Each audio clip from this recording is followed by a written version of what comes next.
Okay, here's the other way, and the kind of definitely more simple, maybe a little more work. But in terms of materials, you definitely need less. So this is the old graphite transfer. Now you could do this also if you have transfer paper, which is essentially the same idea. I don't have any, so this is the way I'm going to show you.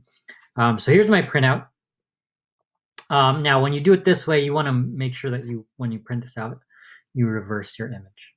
And so what I did was I flipped over my printout and I traced it. Only partly this time, but you can easily put this up to a window and then go in if you can't see your lines through. But essentially, I'm just drawing the lines that are on there. If you have you put it up to a computer screen, but a window works best. Just make sure there's light on the other side, and then you can see through it much more easily. So I have some of the lines kind of traced over. I'm going to flip it around now, and I'm going to line it up on my printing block. I think this does work better on slightly harder blocks. So if you have linoleum, this works. But even on the kind of softer, easy cut, ready cut, all those, this should still work. I'm going to tape this just so it doesn't move.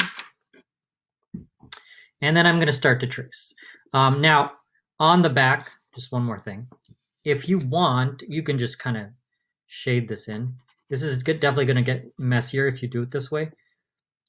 And you might not see your lines as well, but if you want to do that much quicker than tracing it, that is also a possibility.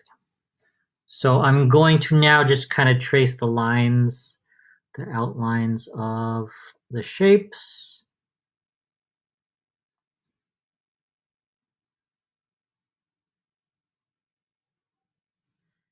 And I'll just do some of them so you get the idea. You do want to press hard just to make sure that your lines are transferred over. And then you can always just kind of peek and you sort of see the lines have been transferred over.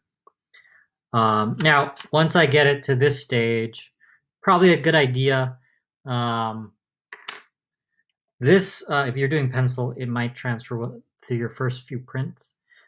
So it might be a good idea to go in and color in the parts that you're going to keep, just so you know where your ink is going to go. So a Sharpie works well for that. And you can color that in, and then you know what to carve and what not to carve. And so that's your graphite transfer method. Again, an easy, quick way to do it if you kind of plan ahead and do it the right way. So there you go.